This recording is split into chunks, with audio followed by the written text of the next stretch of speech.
Sexless marriage. This is a topic I've been wanting to talk about for a long time. And I got an email question, and I really appreciated the directness of it. And it said, sexless marriage, and how can I make it work? So somebody is finding themselves in a sexless marriage and they want to make it work. And my immediate answer is yes, you can make it work. Absolutely. With communication, you really can, everything. You can make it all work with communication if both parties involved come to the table and have an open and honest communication about it. So the same thing here. And if you take the following 3 steps, you can actually, and go through them together, you can actually make it work if that's what you want to do.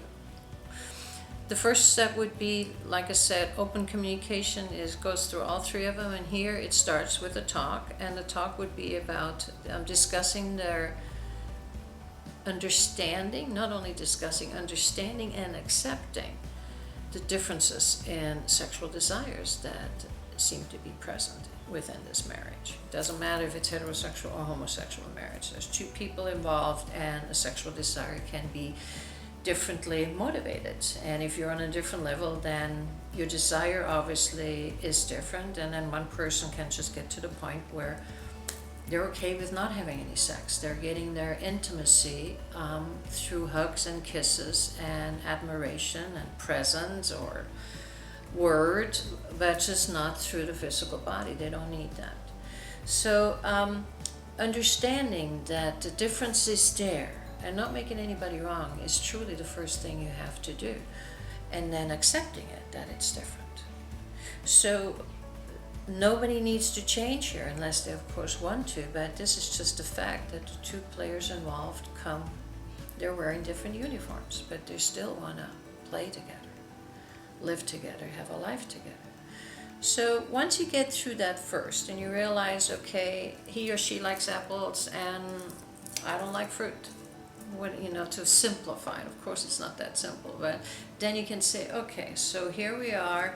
Then we're going to get to the second step, where I need to allow my partner to have his apple, his or her apple, and that would mean, talk about an open arrangement, so somebody can have sex in this marriage. It has to be on the outside, and that needs to be discussed, and it can be an agreement.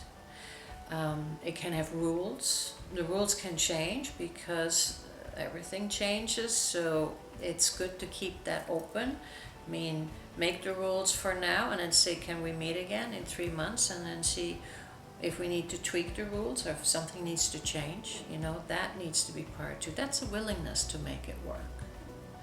So the arrangement, that would be the step 2, and then the step 3 would be that once this arrangement is being activated, what kind of effect, to really pay attention how both people in this arrangement get affected by what's going on. What kind of emotions are coming on? Is it jealousy? Is it guilt? Is it shame? Is it, you name it, fear? All kinds of emotions can come up at that time, and an open discussion would help to keep this all together, and what is necessary to keep it all together, and to make sure that everything is out in the open and things are being dealt with.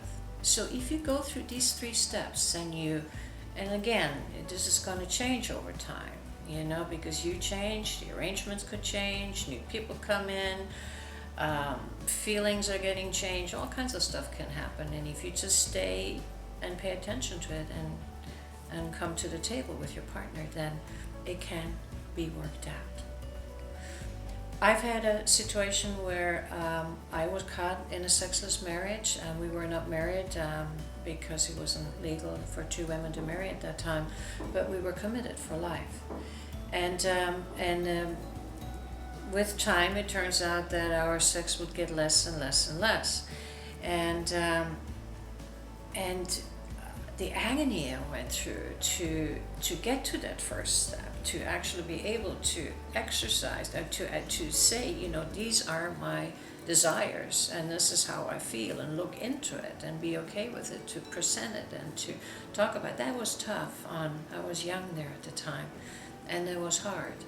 And then we made the arrangements, and the arrangements were exciting at first because I was able to go outside and have different lovers, and there was definitely some excitement about that, newness about it. But after a while, after about 2 or 3 months, or maybe even less than that, I could not come home after meeting with a lover and get back into the bed because I had shame. I felt bad. I felt I didn't feel good about what I did, and I felt like I'm doing something I really don't want to do. I want to have sex with my partner who's right here, the one I committed to for the rest of my life. So I realized that it doesn't work for me. And then those were the third step, is when I checked in with my emotions, when they were coming, I said, okay, this is not working for me. And we got together and we talked about it, that it's not working. I pushed for more sex. I didn't know how to find a compromise there at that time. And she pushed for, none at all. So our marriage dissolved. So it is possible. And it is fruitful because you will learn a lot about yourself and about your sexuality, and you will learn how to communicate kindly and without judgment. And these are all good, wonderful traits for being human. So, but it's not easy. So if you do this, if you find yourself somewhere on these steps, or in the beginning of it, or at the end of it, and want to go back in and see, if you need help, you send me an email and say that you're ready to look into this, and I will help you whatever stage you're in. All right. So you take care.